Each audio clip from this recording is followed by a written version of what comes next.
October 12, 1987. David Langle vanished without a trace. A seasoned geologist with a fascination for remote cave systems, he had been mapping the vast and largely unexplored Hell's Gate caverns in northern Wyoming. The caves, named for the eerie, howling winds that roared through their winding passages, had a reputation among locals. Some claimed they heard voices in the tunnels, whispers that spoke their names in the dark. Others swore the deeper chambers shifted, as if the earth itself was alive, swallowing those who ventured too far. David had set out alone, against the warnings of his colleagues.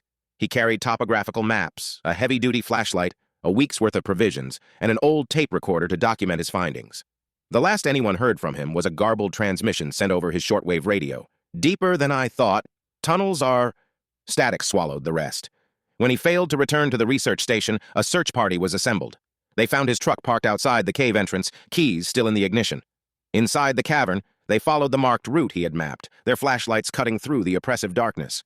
The deeper they went, the colder the air became, an unnatural chill that made their breath mist in the dim glow of their headlamps. At the furthest known chamber, they discovered something bizarre: David's tape recorder, wedged into a narrow crevice, still running despite the depleted batteries. The last recorded message sent a ripple of unease through the team. "There's something here. Not alone. The walls, they're moving. Oh God, A deep, guttural sound interrupted him, a noise no human throat could make. Then silence. Despite an exhaustive search, David's body was never found. His footprints ended abruptly at a smooth rock wall, as if he had been lifted into the darkness. No signs of a cave-in, no evidence of struggle, just emptiness. Weeks later, another team entered Hell's Gate caverns, hoping to unravel the mystery. They emerged shaken, unwilling to speak of what they had heard in the deep, whispers echoing through the stone, calling David's name.